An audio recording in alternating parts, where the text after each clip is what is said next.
Dublink, it's your boy Ink. Welcome to the show. Guys are doing well. Having a wonderful day. Today we're doing a movie review. We don't have a lot of the content today. We don't have a lot of reviews to do. So that's actually quite nice. Actually quite my alley.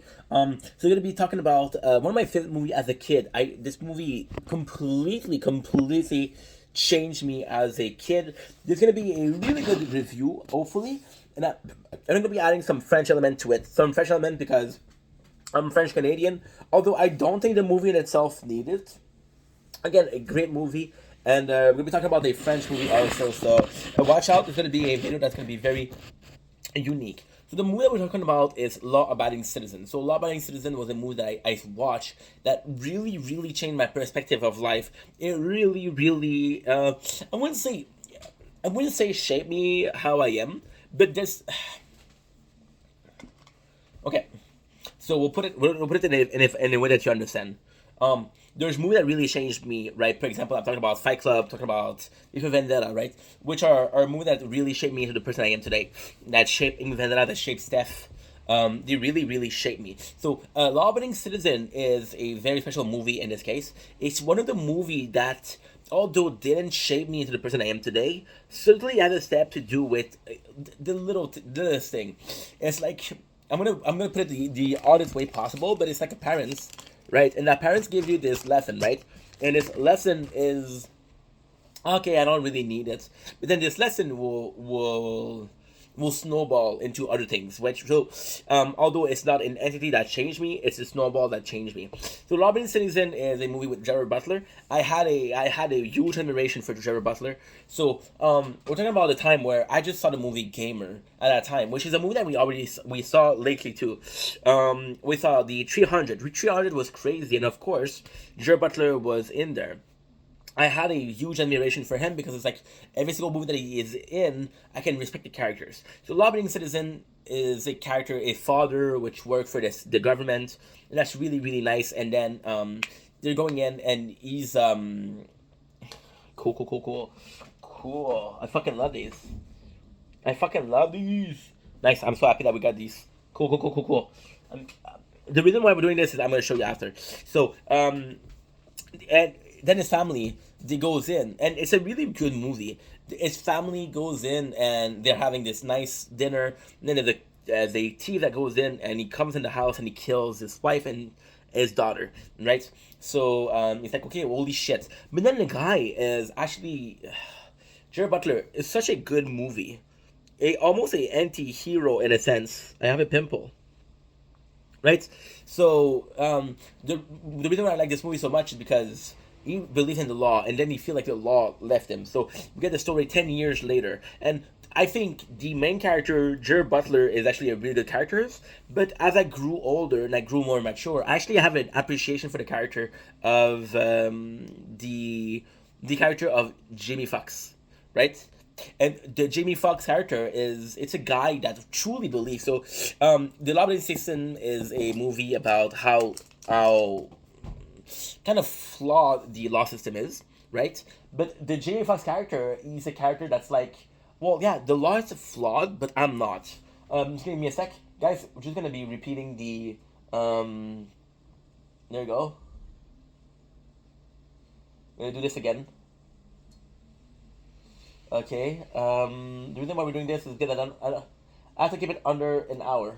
Sorry about this, guys. Another video. Long story short, we have this amazing movie of almost two characters that are complete opposites, right? And then you have Jared Butler, who's constantly working to get justice, and Jimmy Fox is also see that's the craziest thing. It's a debate that we've been having for years. So I remember when I see that movie, I remember a movie that came later. I remember the movie A Million Spider-Man. So Peter Parker, played by Andrew Garfield, meet this girl, which is Gwen Stacy, played by Emma Stone. Her father's a police officer. He believes that Spider-Man is doing the justice, but her father says no, he's not a justice. There's law to uphold. So Jared Butler wants the. It's funny. Jared Butler wants justice no matter what, and the law system is like, no, we want justice too, but there's law, right? So So, for example, he takes a vengeance, right? He takes vengeance, and the really cool thing about Jared Butler is it's a weird movie because Jared Butler had years to prepare his plan. So he kills the thief, right? He kills the two thief. He goes to the judge. He killed the judge that was involved in that. It's like yo, and Jimmy Fox, he has a team, and the whole time he's like, how can I stop them? How can we arrest them, right? And the ending is phenomenal. So we're going in, right, and we have this amazing movie where you see Jared Butler is super smart. How do you stop him? How do you stop it? How do you stop him? He's always one step ahead. He's killing a lot of people, right? And it's nuts. And you're like, oh my god, how did he do it, right? And at the end, Jimmy Fox is always, and there's always this really nice scene of Jimmy Fox saying like, hey, guess what? Guess what, bro? We're watching. We're watching MasterChef season 10. Wow, wow. Good job. Good for you, Nick Giovanni. So basically speaking, what really happened is the scene, the killing also are really cool. But he takes like the bone of the steaks and kill somebody. That was really hardcore.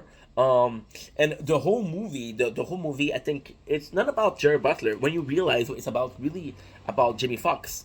So there's this guy, and the really cool scene is Jimmy Fox when you see that the father kills somebody. It's like, yo, I admire what you did. I would have done the same thing. We're not talking on record. I would have done the same thing. Somebody hurts my kids. I would have done the same kid. And at first, it's a really that really pushes you to think.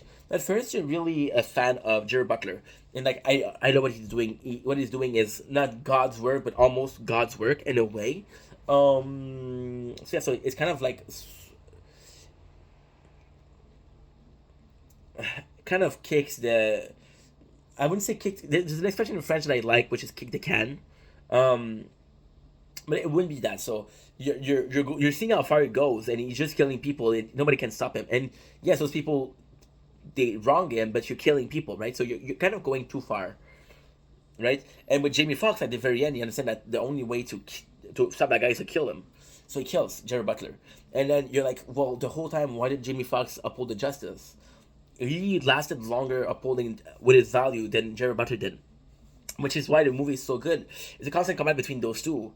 The one we think that we hope is gonna win, which is Jared Butler goes too far, and you kind of follow him, and versus Jamie Foxx, who's a character that you don't want him to succeed because he's trying to do good, he's trying to get justice. We want that for him, but then you realize that Jamie Foxx is working for good, and he's a not a better man, but he has a better sense of values than Jared Butler.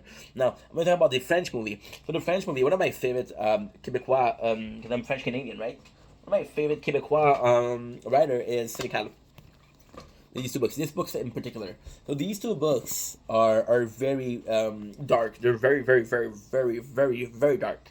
So now what we have is a case of the Jared Butler character. No, we have a very same case. So in this movie called Les Séjours du Talion.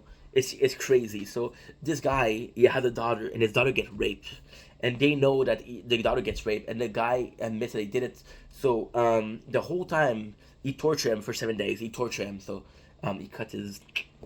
He break his leg. So he break his leg, and he has this rope, and he has to stand on it. He has to stand on it, and the whole movie, people are like, he's being researched. Like, oh, this is where we need to get him.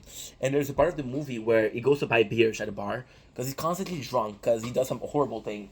The nicest thing about the movie is the very first day, he tortured a guy and he ends up puking. Ugh. And why is that a good part? He ends up puking and he's like, guess what? I can do it. But he continue. Right? And I don't understand how this movie doesn't get more. I know it's a hard movie to watch. I was watching it with my father, and my father left the theater. It was too much for him. It's a really good movie, and the question is, how far am I willing to go? And when he buys the beer, they're like, dude, you're doing good. And even though, and the nice part about the movie is exactly, and it's very similar to L'Aberdeen Citizen. He tortured a person, and what he realized at the end is it's such a good movie. It's such a good movie. So he tortured him for 7 days, and then he kills him, right? And then he surrendered to police, right? And the part where he has the most regret, the part where he's the most close to stop, because he's torturing the person and it's like he's becoming a bad guy. And the best part about it is he goes to buy the beer, and then when they tell him, "Hey, we love what you're doing," and he's like, "What am I doing to society?" Right? And this is pretty good. Yeah, two great movie. That's about it. 10 minutes. We're good. We aim for that ad mark, even though we don't get ad. Yeah, we got two more waves to go. Then we're gonna be doing a TikTok live. Busy day, but a good day. Love you guys. Take it easy. Peace.